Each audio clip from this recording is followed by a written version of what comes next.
E aí, pessoal, a lista de Renato para a decisão da Copa do Brasil e as novas tendências. Quem ganhou espaço e quem perdeu. Nós vamos falar sobre isso, porque tem gente que está ficando fora dos planos de Renato Portaluppi. César Cidade Dias falando de Grêmio aqui no YouTube, papo de gremista para gremista. Mas agora a hora é dele, do Ativo Ultra, o parceiro, o companheiro daquela hora que não vai lhe deixar mal. Totalmente natural, sem contraindicações, para você estar muito forte na hora H, para pimentar a sua relação. Portanto, agora, Ativo, aqui na descrição do vídeo, o WhatsApp deles, compre e não fique para trás. Tá aqui, Ativo, a solução. Gente, o técnico Renato Portaluppi divulgou a lista de relacionados para o jogo do Grêmio contra a equipe do Ferroviário pela Copa do Brasil. É sempre importante a gente relatar que esse jogo vale vaga definitiva. Não tem segundo tempo. Esse jogo é ganhar ou ficar fora. O Grêmio tem uma partida que obviamente é protagonista, é favorito. A Arena já divulgou que teremos mais de 32 mil torcedores, ou seja, tá tudo certo. Mas é um jogo só. E como todo jogo, isso ganha um componente de nervosismo, de preocupação, de medo. E Renato Portaluppi tem trabalhado muito isso. Usou inclusive exemplos de eliminações do São Paulo, equipes que foram caindo para equipes menores, o próprio Corinthians. Mas ele relacionou. E eu quero pegar esse vídeo aqui, porque amanhã, no início da manhã, eu já vou fazer o vídeo do jogo e tal, e vou tentar buscar aí a escalação que está sendo especulada. Mas agora, eu quero fazer uma análise um pouquinho mais abrangente das opções do Renato. Porque a lista está divulgada e a lista mostra tendências. Vamos lá. Adriel e Breno, os goleiros. Fica evidente que Adriel é o titular, Breno é o reserva e o Grando está numa terceira linha, deve inclusive ser vendido mesmo. Com relação a goleiros, não me parece diferente do que está sendo colocado aqui. Zagueiros. Desta vez, Renato levou 3 zagueiros. Ele leva o Bruno Alves e o Kahneman, que são os titulares, e ele leva o Bruno Vini. Tirando da lista o Gustavo Martins, que estava aparecendo até agora, depois eu vou mostrar quem entrou para que ele saísse, e também, claro, o Natan, que já estava correndo mais por fora ali. O Grêmio precisa olhar isso aqui. Tem 3 zagueiros relacionados para o jogo. Joga Bruno Alves e Kahneman e Bruno Vini é o reserva. Mas claro, o primeiro a sobrar, o jovem da base, que não foi bem no jogo em Erechim, é preciso dizer. Nas laterais, 4 veteranos, ou 4 cascudos. Os laterais direitos, Fábio e João Pedro, e os laterais esquerdos, Diogo Barbosa e Reinaldo. Aqui, nenhuma lógica. Tirou quem? Tirou o Cuiabano, que foi em uma outra relação. Obviamente, o Reinaldo é o titular, o lateral direito tem alguma dúvida. A expectativa é que jogue o João Pedro esse jogo, porque o João Pedro não pode jogar no final de semana contra a equipe do Ipiranga lá em Erechim. E aí vamos para o meio-campo, que começa aqui as coisas mais fortes do que eu quero dizer.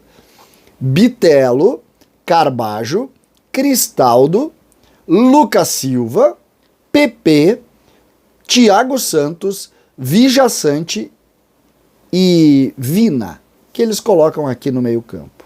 Portanto, destes jogadores, apenas Bitelo é das categorias de base do Grêmio. E quem sobrou aqui? O Gabriel Silva, que já vem tendo um espaço muito diminuído, e também o Gustavinho, que também teve uma outra oportunidade, também não conseguiu jogar. Então, Gustavinho e Gabriel Silva perdendo claramente espaço. Aí vamos para o ataque, que tem uma novidade positiva. Luiz Soares e Diego Souza, os centroavantes. Ferreira, Galdino e Zinho. E aqui uma grande notícia. Zinho, que foi bem em 2 jogos, foi bem no jogo contra o Ipiranga na última partida, foi oficializado como jogador do futebol profissional a partir de uma nota do próprio Grêmio e agora apresenta-se na lista. Quem saiu para a entrada do Zinho aqui?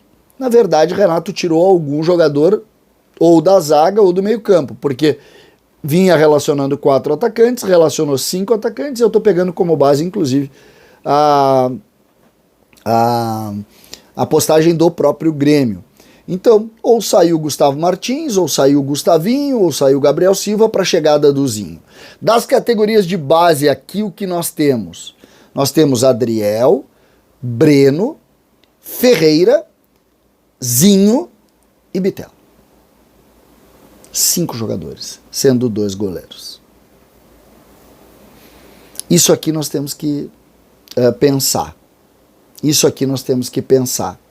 Nós temos que tentar entender o caminho disso e principalmente tentar entender como que nós vamos reverter. O fato é que o Grêmio montou um grupo de jogadores cascudos e vai utilizar os cascudos. Se torce aqui para que que foi o que eu sempre falei, estoure, porque aí a roda gira de novo. E eu espero que possa ser o Zinho. Tomara que amanhã, na hora de botar o Ferreira, o Renato pense e bote o Zinho. Porque o Ferreira nem do Grêmio mais tem 35% naquele contrato que eu falei para vocês no último sábado. Depois teve um monte de gente que disse que deu depois. Isso aí deixa para eles. Aquele contrato que eu falei no sábado sobre isso.